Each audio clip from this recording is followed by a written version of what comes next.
Nothing behind me, everything ahead of me, as is ever so, on the road. There is a specific type of person meant to roam, and though it took some time to understand, I know now I'm one of them.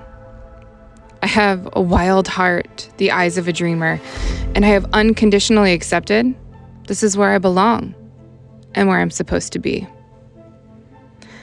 I made the decision prior to my departure to bring along an old copy of Jack Kerouac's On the Road, one of my favorite novels of all time, to observe any parallels between one man's exploits on the highways of North America and my own, with a 70-year gap between our realities. The discovery concluded that while the world looks a lot different than it did in 1951, Kerouac and I had remarkably analogous reflections, most notably that experience, above all else, is the greatest teacher that exists. There is nowhere to go but everywhere, and the world is rich with possibility if you only have the courage to leave complacency behind. Welcome to the end of one chapter and the start of another. A moment of tying loose ends, of feeling the seasons of life begin to change, and of breaking out of the chrysalis. Welcome to a new day. Welcome to the Graceful Renegade.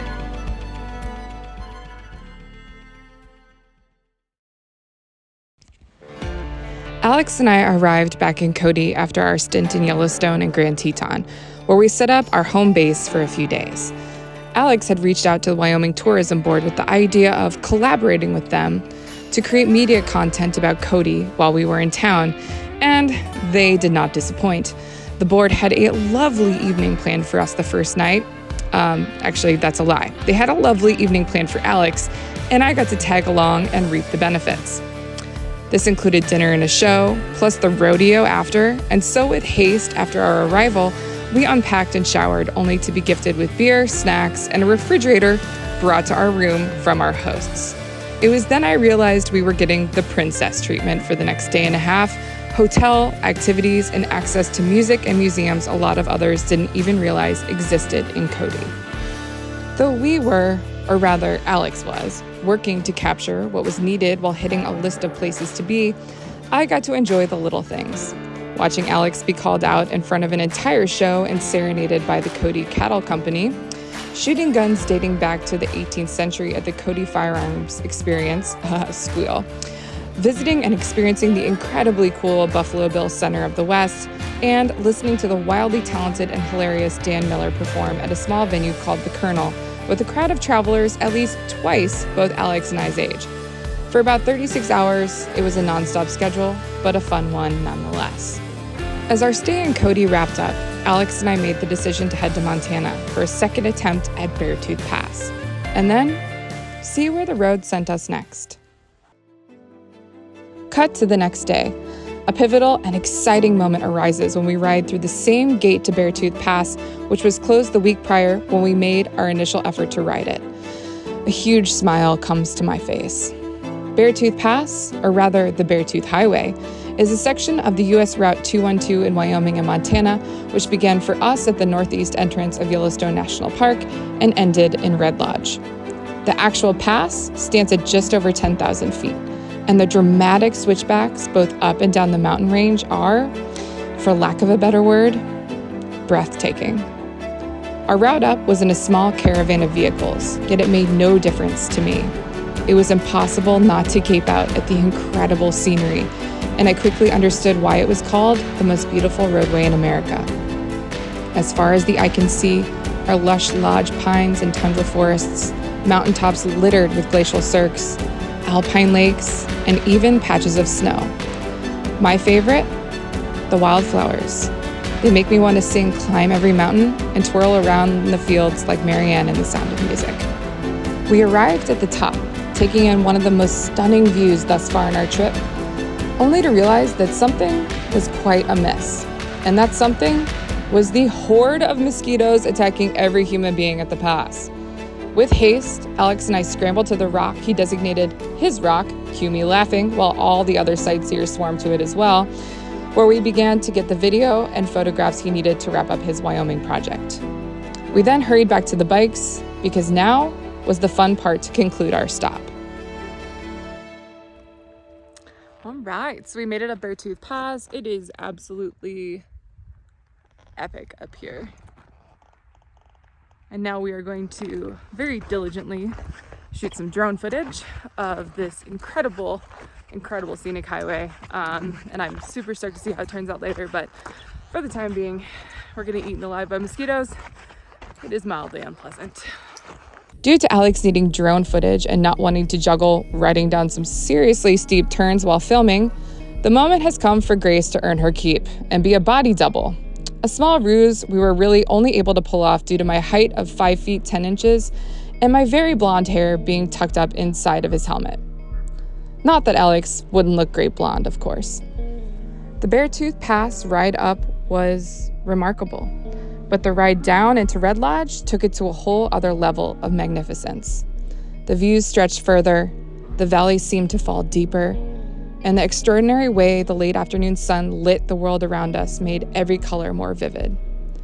I was speechless, a novelty for me since it doesn't happen all too often. The feeling was that of a dream coming true, riding Lorraine down what was arguably one of the most beautiful roads I've ever been on. Every turn was butter smooth, and if it's possible, my grin grew wider with each passing second. Because this is why I do this. The smile, the butterflies, the feeling as goosebumps erupt on every surface of my skin with adrenaline and joy. That's why I'm here, and that's why I ride motorcycles. It had been 2 weeks on the road with Alex, and for the first time in years, I felt like I had my head straightened out. A piece of this is sheer determination to work, to experience, and to keep moving. But the bigger piece is another I take from Kerouac, which is the notion that worrying is about as futile as throwing rocks at the moon, and how the mystery of our lives would be a lot easier to handle if we understood our worries won't cure apprehensions or uncertainties. For me, uncertainty used to be a source of fear. Now, uncertainty is the foundation of my existence. After a fortnight of waking up without a destination, of sweating and hustling and gutting out takes of one prospect only to realize we need something different, of witnessing some of the most awe-inspiring natural wonders on this planet in their elements of the wild, I learned to relinquish the desire for control and expectations, and it has made me infinitely happier and more content as a human being. Why? It forces mindfulness. You are more ingrained in the present than the past or future, which is where our heads belong. Humans create conflict, complexity, and crisis when they are bored or stagnant. We should make a point to ask ourselves why we make it harder to live when already it is hard enough to endure on the tough days, weeks, months, and sometimes years. I don't care how cliche it might sound, every day we get to be here is a gift. Tomorrow is not promised. In the blink of an eye, time passes like sand falling through our fingertips. And while everyone might not agree with me, I firmly believe this life is what you make it, and you get what you give. The rest sorts itself out. As fate would have it, the 2-week mark of our time on the road took us to Bozeman, and it was also the point when the purpose of our journey shifted dramatically. Alex's project in Wyoming had come to a close, and after spending a few days getting reoriented and caught up, we packed up the bikes and hit the road south for Idaho. And from there, we weren't really sure, but we had nowhere in particular we had to be either. Our campsite in Twin Falls was along the Snake River Canyon, directly across from where Evel Knievel attempted to cross from cliff to cliff on a rocket, and this spot was absolutely mind-blowing without another human being in sight. At the edge of the canyon, we set up our tents with a perfect view of the Shoshone Falls, and that was it. This was one of the only days we'd arrived at our camp early enough to decompress, so we took advantage of it. A night of rest, of listening to the crickets, of walking along the edge of the canyon, and witnessing an epic kaleidoscope of colors torch the sky as the sun set in the west, burning bright oranges and burgundy, slowly overtaken by the evening hues of cobalt and violet. With the light fading away I laid down in my tent, gazing up at the sky and listening to Nils Fromm, giving myself a moment to breathe and breathe deep. No worry, no concern. My head was empty. The scent of petrichor in my nostrils, the sound of music in my ears, and the sight of the sky darkening and the stars emerging had my soul at peace while I was horizontal in a blissful state of presence. A few hours later, we would be woken from our slumber to the pouring rain, which wouldn't let up for another 36 hours. But for that moment of our night, everything just felt right, because everything had, at last, fallen into place.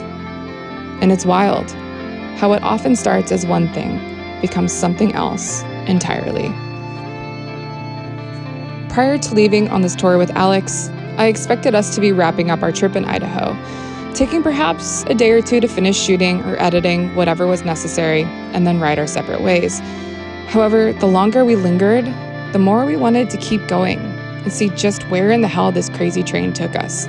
Another cinematic video, more photography, a deeper level of storytelling. It was clear our enterprise wasn't over yet. So after a few days of getting soaked in Twin Falls and freezing to death working in Starbucks, Alex and I set our sights on heading back to Montana to create another cinematic film, and so that was the direction we set our sails. But by the time we returned, it felt like Montana just wasn't far enough. The time had come to wander north.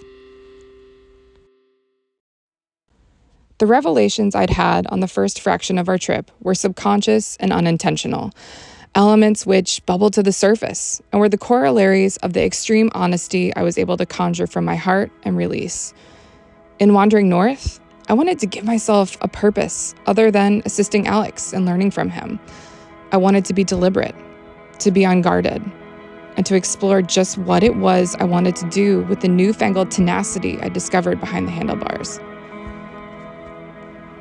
As I fell asleep in Missoula a few days later, listening to the coyotes singing beneath the full moon, I was filled with a sense of impetus and inspiration as an artist and human being. What direction was next? What really was north?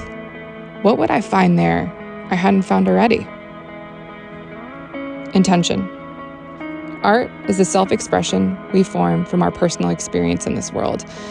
And with an objective, it is how it finds its way to connect into the hearts of those around us and make it bigger than just ourselves.